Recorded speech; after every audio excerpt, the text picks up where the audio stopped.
Okay, so I'm going to spend about half an hour writing code for my project, and while doing a think aloud, so you can see my thought process as I'm coding.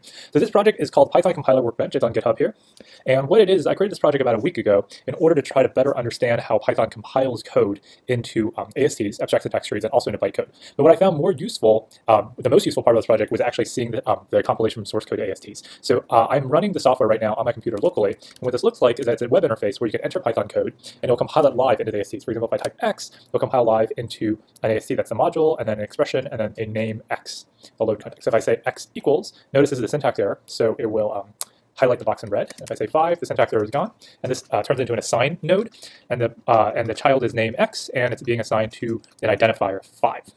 So you could write all sorts of code like this: f x less than y, print x less than y, and then you make these nice nested trees with an if statement and a comparison and x, y, and print. So this tool has really been useful for me and to build up intuition about how the Python AST works.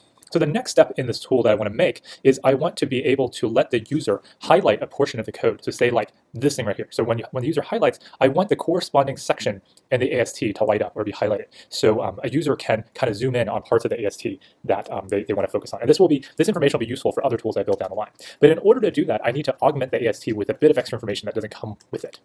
So in particular, what I need to do, so right now what happens is the AST gets a line and column number from each node. So I denoted this in the display here, like 1:0, 1:3, 2:4, 2:10, and so on. And these numbers aren't super accurate oftentimes, just because of how the default parser works. So for example, this is all happening in line 1 here, and the if statement starts at line 1:0, which starts here, and the compare expression starts line 1:3.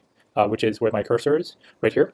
So now notice the main shortcoming here is it only tells you the line and the column number where each node starts. But what I really want is a whole range of an extent, right? I want to know where the node ends as well. So for example, ideally in this comparison node, it would start at line 1, column 3, which is here, and I wanted to know that it ends right here, right? I want to know it ends at line 1, column 3, 4, 5, 6, 7, 8, column 8. So therefore, when the user does something like highlighting a region like this, it'll know that it's over this compare. So the way that the general approach for how I'm doing this is I am percolating information from the leaves of the tree back up into parent nodes. So for example, here to get this the extent information from compare, I look at the children, the rightmost child, which is this y right here, which is this name y, and I see that it starts at line 1, column 7. And I also know that this name only has one character in it, so it actually ends at line 1, column 8, and I percolate this information back up, so then I know the compare ends at line 1, column 8. So I'm basically writing a visitor over the AST that incrementally updates the AST with both the end column and also the end line numbers. So end lines are the line where a node ends may be different than the line where it starts if you have, say, a multi-line expression. So if you have, if, let's say, if x is less than y, or y is less than z, or z is less than w. Do this. And notice how the tree gets a bit more complicated, but what I really want is this whole expression spans 3 lines now from line 1 to 3. And notice how the last comparison, z is less than w, is, let's find right here, is here, z and w. Notice how it's on line 3, right? It goes, the last one at w is line 3, column 9. Whereas the if statement starts all the way back, and this expression starts all the way back on line 1. So we want to be able to handle multi-line expressions as well.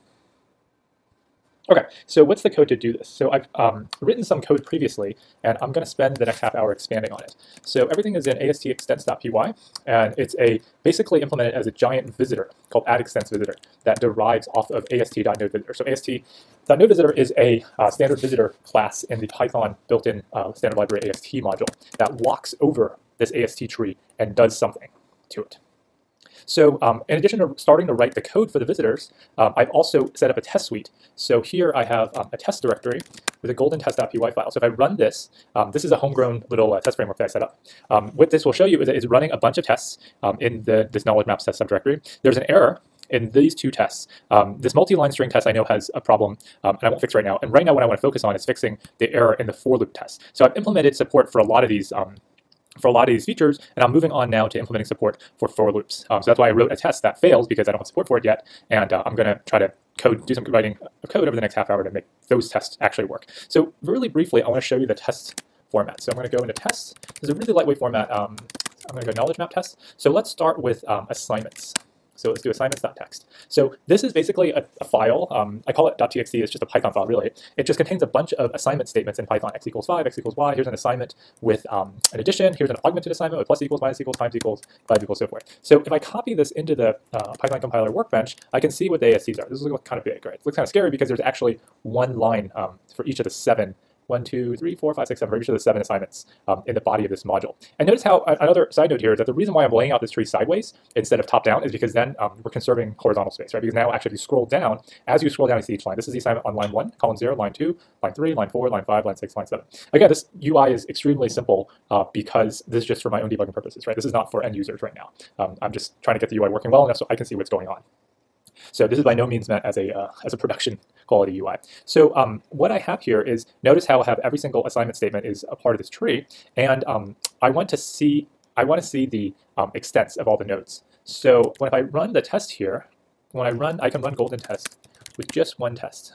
Test equals assignments, and it should pass because my test works. So it says testing, and it doesn't produce any output, which means I actually passed. So let's look at what the assignments.txt is. So this is assignments.txt. I'm going to split the screen.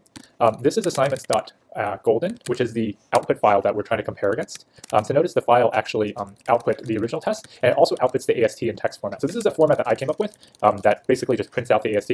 And the key thing to note here, it's kind of big, the key thing to note here is that every single part, the things enclosed in these right, and these greater than, that's the extent, that's the range of tokens, the range of characters in the file that corresponds to each node. So for example, this assign on line 1 actually corresponds to x equals 5. And then we go inside, the name corresponds to x, and the number corresponds to 5, and so forth. So this is not really surprising, but this is just confirming that everything works as we intended. So the examples get a little bit more complicated when you have multiple lines.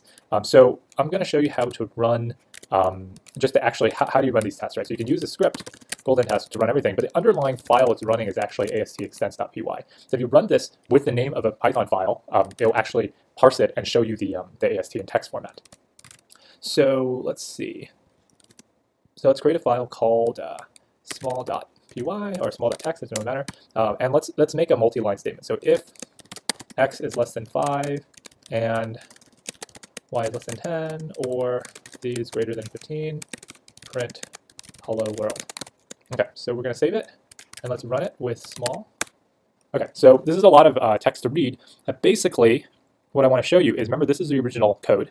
I want to see that the if statement, what the extent of the if statement is. So I made a design decision to say that if you see an if statement, the range of values spans over the entire test itself. So you could make another decision to have the if statement span over the entire block, but I just did this for simplicity. So that means that I want to, when you see an if, I want to see that the whole range of this if actually spans these 3 lines all the way up to around here. So if you actually look at this, the if statement spans, if blah blah, and then new line, and then this, and new line, and z is greater than 15. I notice that the right parentheses is cut off. So some of the parsing is not exactly precise due to technical reasons, but this is more or less right. And so I'm happy enough with this. So now inside this if, there's a test condition, which is a Boolean operation. And again, I want to, when you highlight over basically this inner part of the if, I want to be able to have that correspond to the Boolean, the test condition in the if in the AST. So again, this is multiple lines. It's it's kind of with a lot of nesting, but if you actually look, you see x less than 5 and new line, y is less than 10, or new line z is greater than 15. Again, the rightmost parentheses is cut off. We could fix this later. So I actually have a to do right here. Implement paren adjustment function that adjusts for parens that are commonly used around these things. So at the very end of these expressions, parentheses sometimes are added or cut off. And the reason why this is kind of tricky to do is because ASTs actually don't preserve extra parentheses, right? These are all stripped out when ASTs form. So actually there are no parentheses in AST. So you have to use kind of various heuristics and tricks to try to get those parentheses back. Again, these are all just little details that end up mattering when you want your software to be really polished. But right now, I think the principle that I've been taking is it's okay to have it be a little bit off as long as you write it down as a to-do. So a lot of times when I do programming, I get stuff mostly working and then I just write a to-do or file bug report. And since it's really easy to just write to-do in the file itself, I just write it on the top of the script. And then I write some limitations also. These limitations, some of them are actually outdated. There's another to-do right here. Yes, trailing spaces and other sorts of things. So some of these notes are outdated, but it doesn't really matter.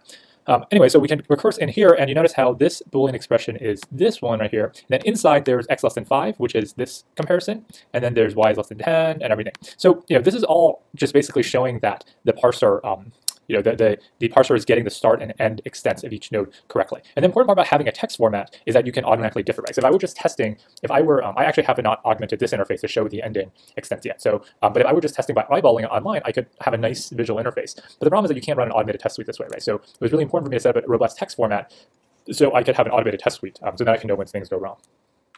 Anyways, let's get down to some coding. That was a long exposition, I know.